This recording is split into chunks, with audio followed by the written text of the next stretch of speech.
They kicked him out of the family at 16. Years later, he purchased an abandoned lighthouse for $3 and uncovered something impossible to explain. If you've ever felt like an outsider, watching life from the margins, or if you've ever had to create a place for yourself from nothing, then this story belongs to you. Make sure to hit that subscribe button because we're building a space here for people who understand what it means to discover light when everything feels dark. Your story matters. The air inside the government surplus office carried the stale scent of aged paperwork and watered-down coffee. It was the kind of odor that stuck to your clothes long after you left, a quiet reminder of desperation and things left behind. I was 21, and for the past 5 years, my life had been a chain of places that smelled exactly like this. Group homes, temporary housing, the cramped office of a social worker who cared, but was buried under a workload too heavy for anyone to manage. I sat on a plastic chair bolted firmly to the floor, running my fingertips over the worn, artificial wood grain of the table. Across from me, a woman named Miss Albright pushed a thin folder in my direction.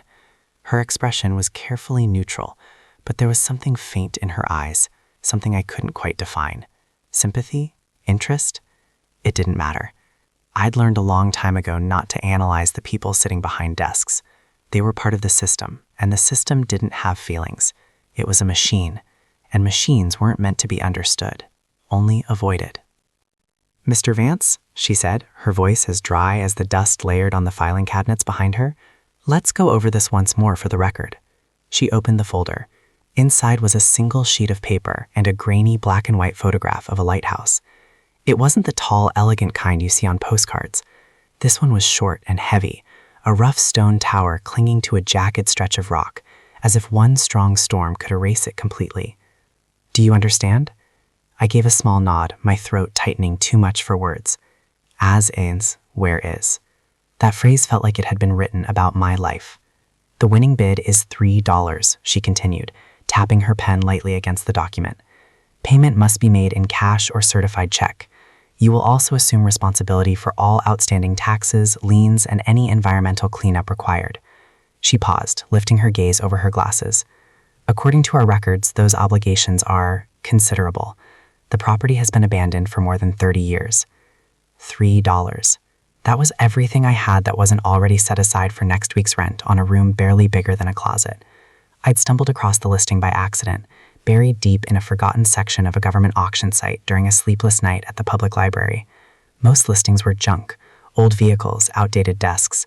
But then there it was, Lot 734, a lighthouse. At first it seemed like a mistake, a glitch, but it wasn't. And for reasons I couldn't explain, I couldn't look away from it. It didn't feel like I was choosing it. It felt like it was pulling me in.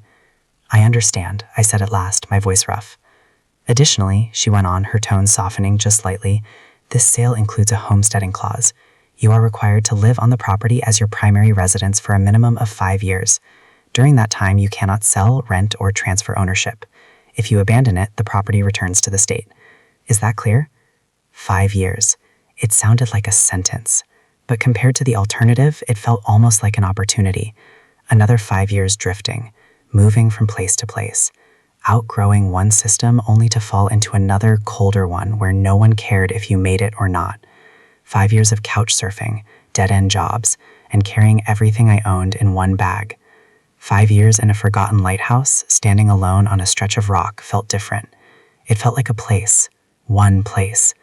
The thought was unfamiliar, permanent, almost frightening, and yet, strangely, it drew me in. "Yes," I said at last, my voice certainty. "It's clear." She studied me for a long moment. The professional mask slipped just a little. "Leo," she said, using my first name for the first time, "no one has placed a bid on this property in 2 decades. The last person who tried didn't make it past the first winter. The road washes out regularly. There's no electricity, no running water. The nearest town is miles away, and it barely qualifies as a town. Are you sure you understand what you're walking into?" I thought about the night my uncle drove me to the bus station. I was 16.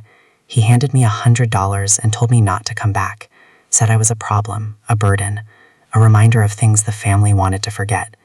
He told me my grandfather, Silas, had been a fool, and that I was becoming just like him. He didn't even look at me when he said it. His eyes stayed fixed on the fading red lights of a departing bus, his jaw tight. I never saw any of them again. Not my uncle, not my aunt, not my cousins. That door had been shut, locked, and sealed from the inside.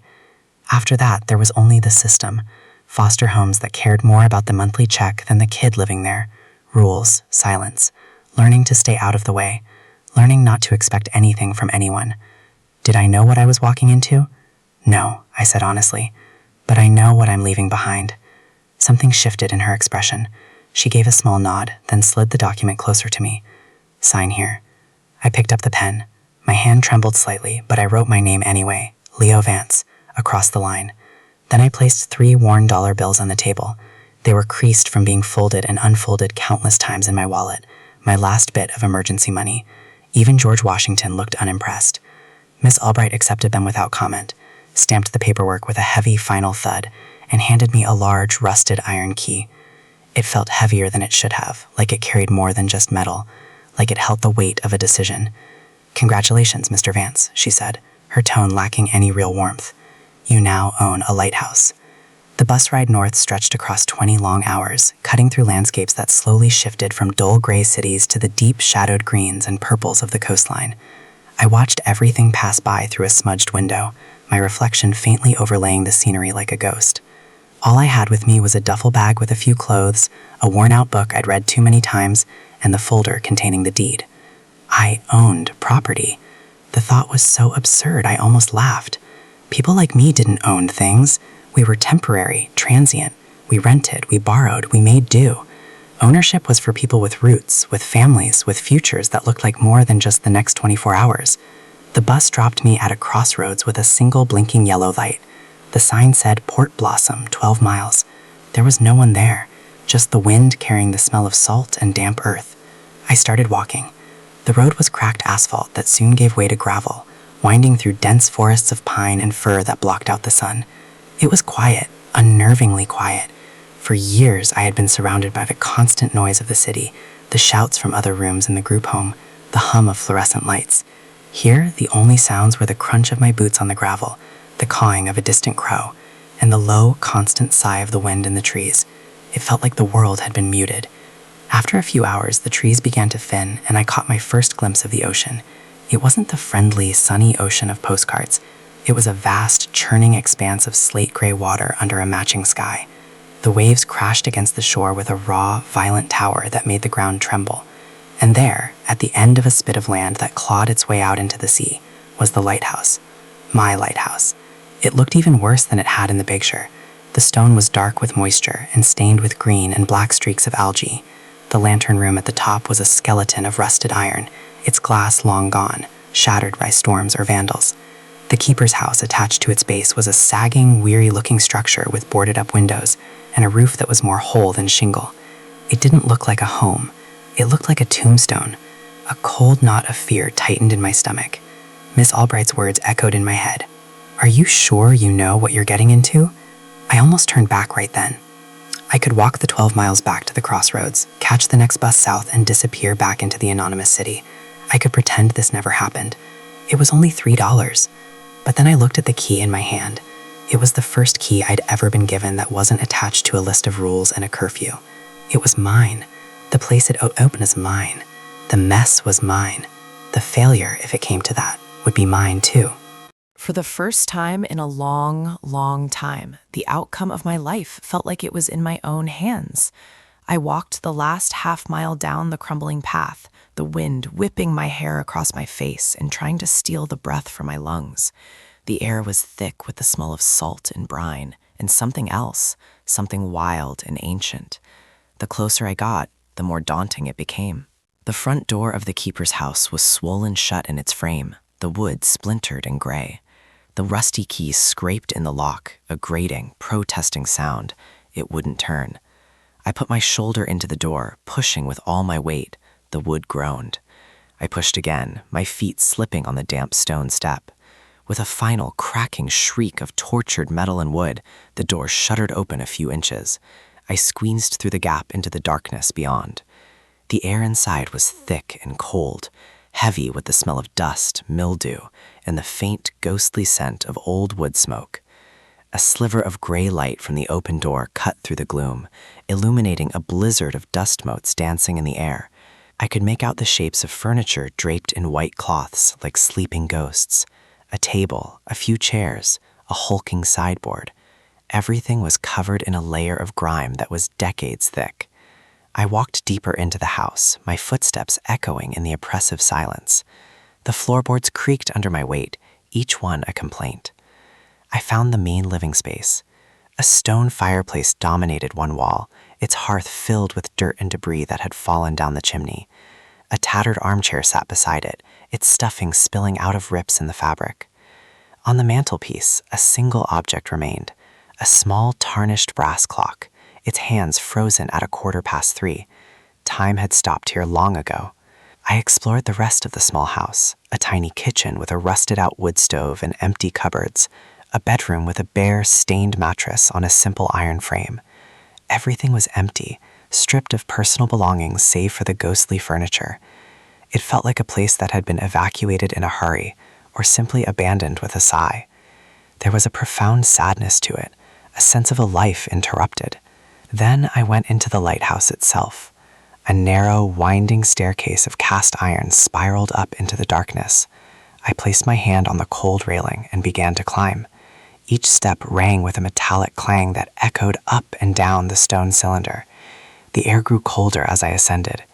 Small, slit-like windows offered glimpses of the churning sea below, the gray sky above. It felt like climbing into the throat of some great stone beast. At the top, I stepped into the lantern room, or what was left of it. The wind howled to the empty frames where the great Fresnel lens had once turned. Shards of thick glass crunched under my boots.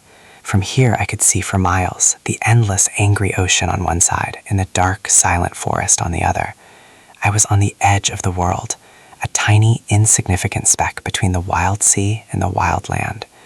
I was utterly, completely alone. And a strange thing happened. The fear that had been gnawing at me began to recede. The knot in my stomach loosened. This crushing, overwhelming loneliness, it was familiar. It was the background radiation of my entire life. But here it felt different. It wasn't the loneliness of a crowded room where you don't belong.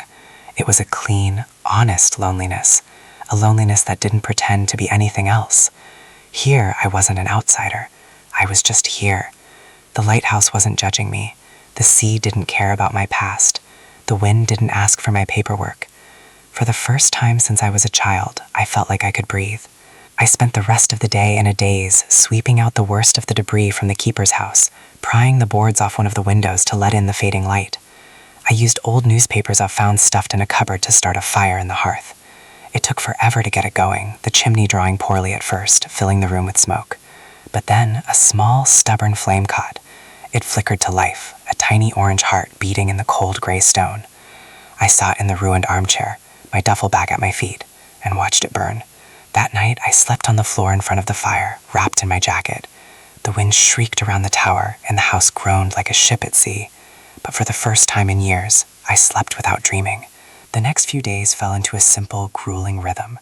Wake up with the gray dawn, scavenge for dry wood for it on the beach, try to make the house marginally less uninhabitable.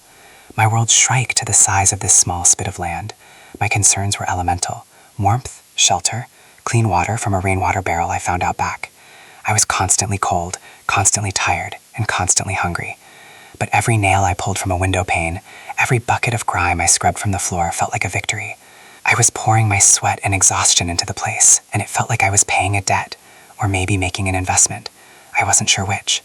It was on the 4th day that I found it. I was in the small bedroom trying to wrestle the disgusting old mattress off the bed frame to drag it outside. It was heavier than it should have been. As I heaved it up, I heard it dull thud. Something had fallen out from inside a tear in the ticking. I dropped the mattress and knelt down. Lying on the dusty floorboards was a small, flat box made of dark wood, bound with a leather strap. It wasn't a fancy box. It was simple, handmade, but it had a small brass lock. My heart started to pound. This was something different. This wasn't part of the derelict furniture. This was something someone had hidden. I searched the room, my eyes scanning every corner, every crack in the floorboards. Underneath the bed frame, wedged deep in a crack, was a small, tarnished brass key on a loop of string. It was almost invisible, covered in a thick web of dust and spider webs. I sat on the floor, the box in my lap. The key slid into the lock with a satisfying click. I took a deep breath, my fingers fumbling with the latch. What could be inside? Money? Old coins? Something valuable? A part of me, the part that had been hungry for a week, hoped for money. But another, deeper part of me knew it was something else. I lifted the lid. The box was lined with faded velvet. Inside there was no treasure, no gold, no jewels. There was just a stack of envelopes tied together with faded ribbon. The paper was yellowed with age. The handwriting on the top envelope, a spidery, unfamiliar script. But the name it was addressed to, that I knew.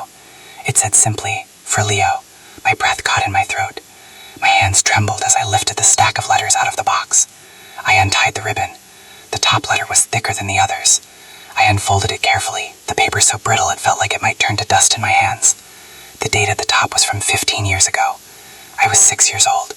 The letter began, "My dearest Leo, if you are reading this, then it means two things. First, it means I am gone. And second, it means my plan worked. It means you found your way home." The letter was signed, "Your grandfather, Silas." I stared at the name, my vision blurring. Silas, my grandfather.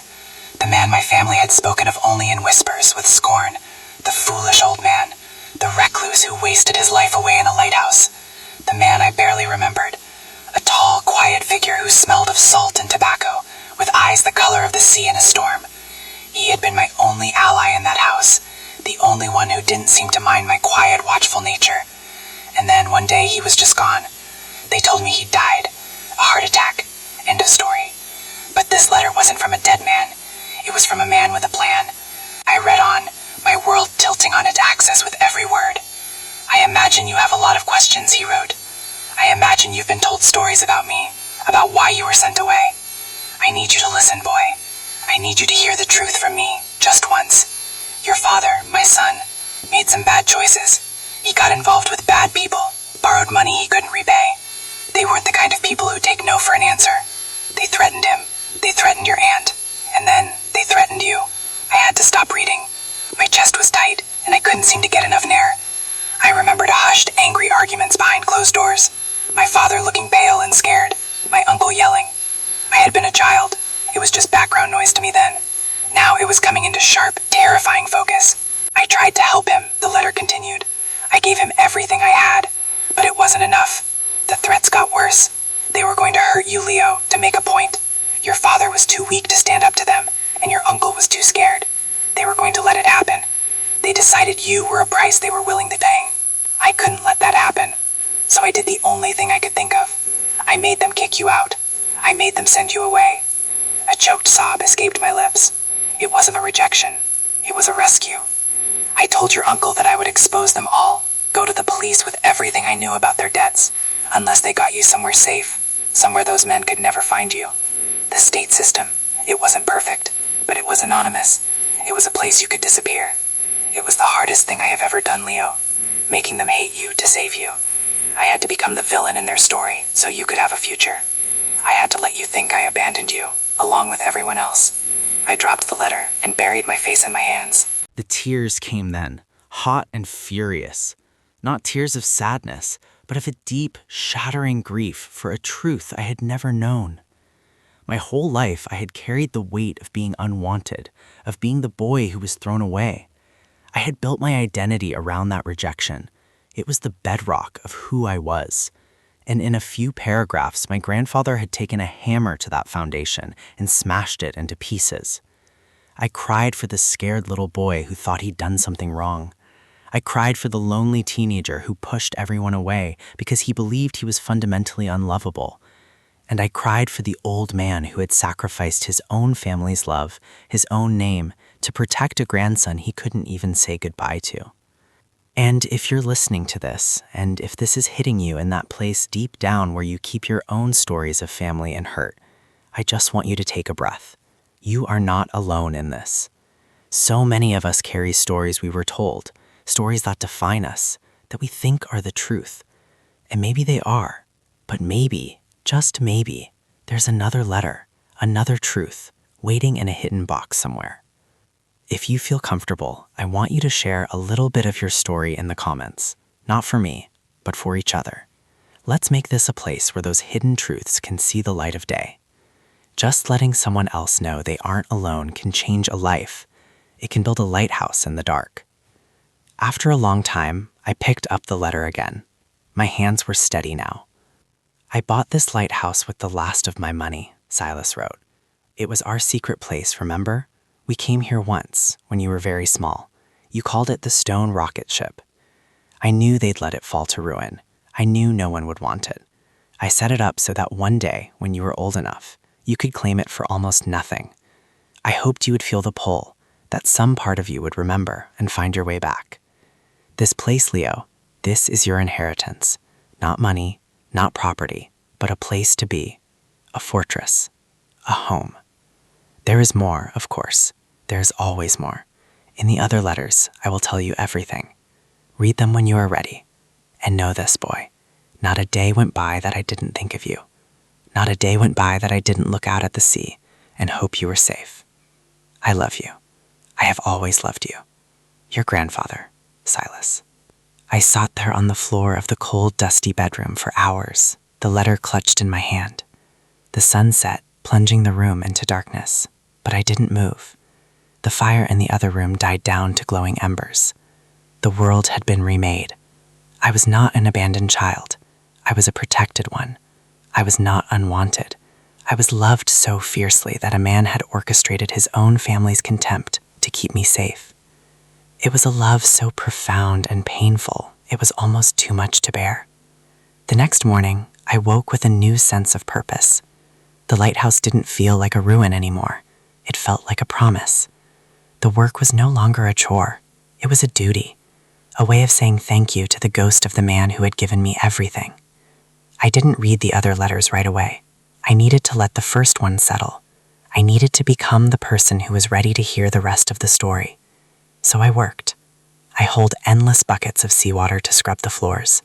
I patched the leaky roof with tar I found in an old shed. I cleared the overgrown path. Every movement was a conversation with my grandfather. Every repaired shingle, every clean pane of glass, felt like an answer to his letter. A sleek black car I did not recognize managed to navigate the terrible road and pulled up outside. A man in a suit got out. He looked comically out of place against the wild, rugged backdrop. He introduced himself as Mr. Davies, a representative for a development corporation. "Mr. Vance," he said, not bothering to hide the disdain in his eyes as he looked at my dirty clothes and the dilapidated house. "We understand you've acquired this property." "I have," I said, my voice flat. "Well," he said with a slick smile, "my clients are prepared to offer you a significant sum to take it off your hands. We're developing a luxury resort just up the coast. This little point is a key part of our plan. We'll offer you $50,000 cash. Think of it, a fresh start. $50,000. It was more money than I had ever imagined holding. It was a ticket out, a new life anywhere I wanted. No more scrimping, no more hunger, no more sleeping on the floor. The old Leo, the one who had walked up this path a week ago, would have snatched that offer without a second thought.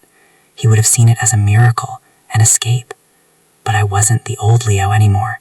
I thought of Silas's letter. This is your inheritance, a place to be. This wasn't just a piece of land. It wasn't just a derelict building. It was the physical manifestation of my grandfather's love. It was the last piece of him I had left.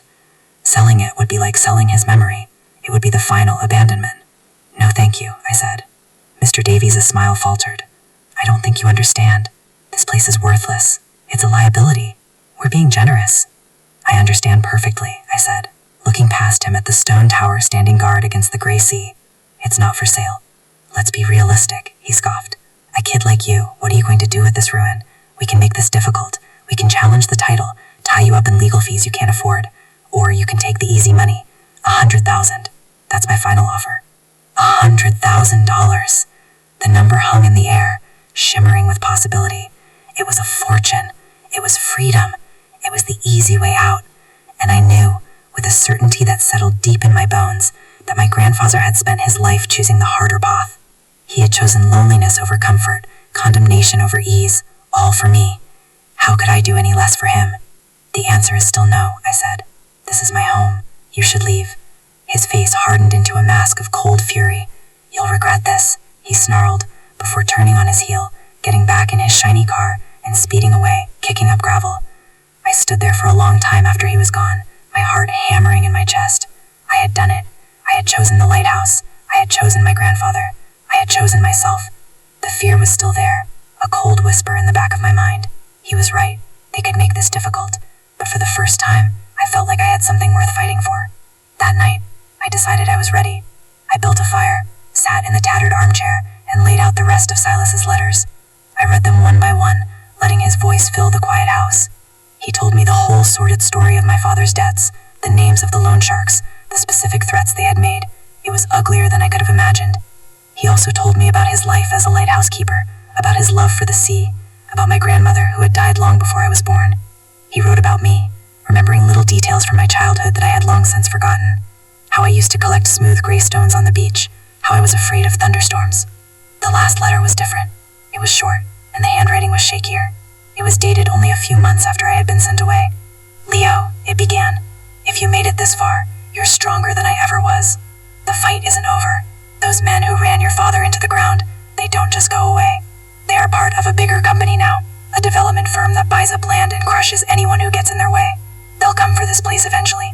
They want to erase it, just like they wanted to erase you. My blood ran cold. The development firm, Mr. Davies, it was them, the same people. But I didn't leave you defenseless, the letter went on. I'm not a fighter boy, but I am a keeper. I keep records. I keep secrets. I spent my last year gathering everything. Evidence, signed confessions from others they cheated, account ledgers, everything you need to expose them. It's all safe. Look to the light, Leo. The heart of the lighthouse is its light. Go to the service platform just below the lantern room. The third stone from the north is loose. What's behind it is the real inheritance. It's not just a home. It's justice. It's your name cleared of all the shadows they cast on our family. Use it well. Be brave. I didn't wait. I grabbed a flashlight and ran into the tower, taking the winding stairs 2 at a time. My heart pounded in time with my footfalls on the iron steps. The service platform was a small circular walkway just below the broken lantern room. It was dark and covered in grime. I found the north-facing side, the wind howling in my ears. I began pushing on the heavy granite blocks set into the wall. 1, 2, they were solid. Then the third one. I pushed, and it gave, just a fraction of an inch. My fingers scrabbled at the edges, trying to get a grip. It was heavy, but it was definitely loose. I wedged my fingers into the crack and pulled with all my strength. With a grating scrape of stone on stone, the block slid out of the wall, revealing a dark rectangular cavity behind it. Inside the cavity was a large oilskin-wrapped parcel. It was heavy.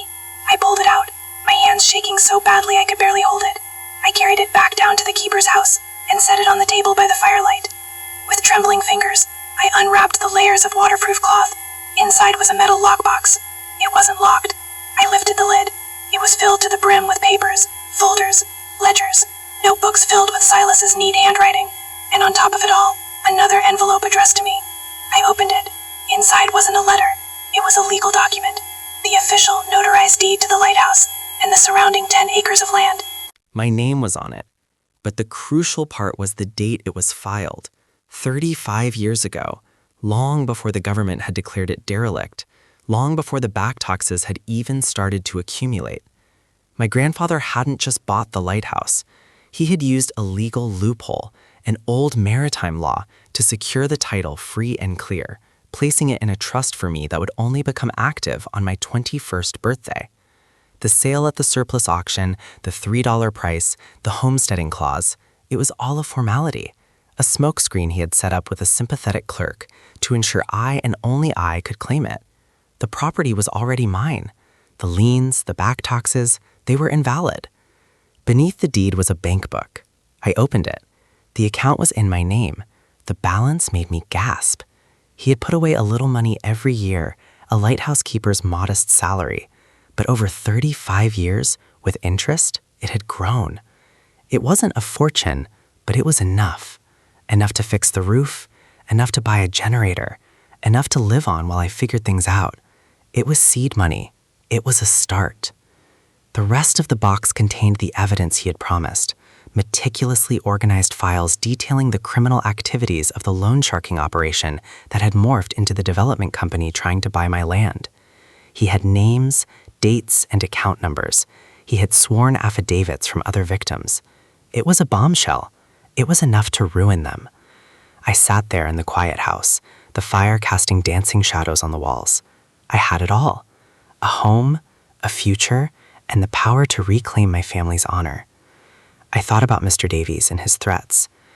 They thought I was just some kid, a piece of driftwood washed up on their shore. They had no idea who I was.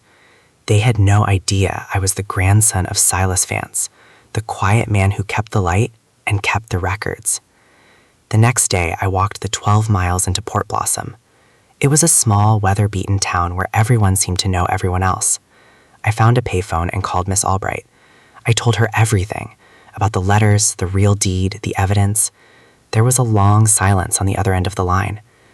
"Mr. Vance," she finally said, and this time there was no mistaking the warmth in her voice. "I had a feeling there was more to this story.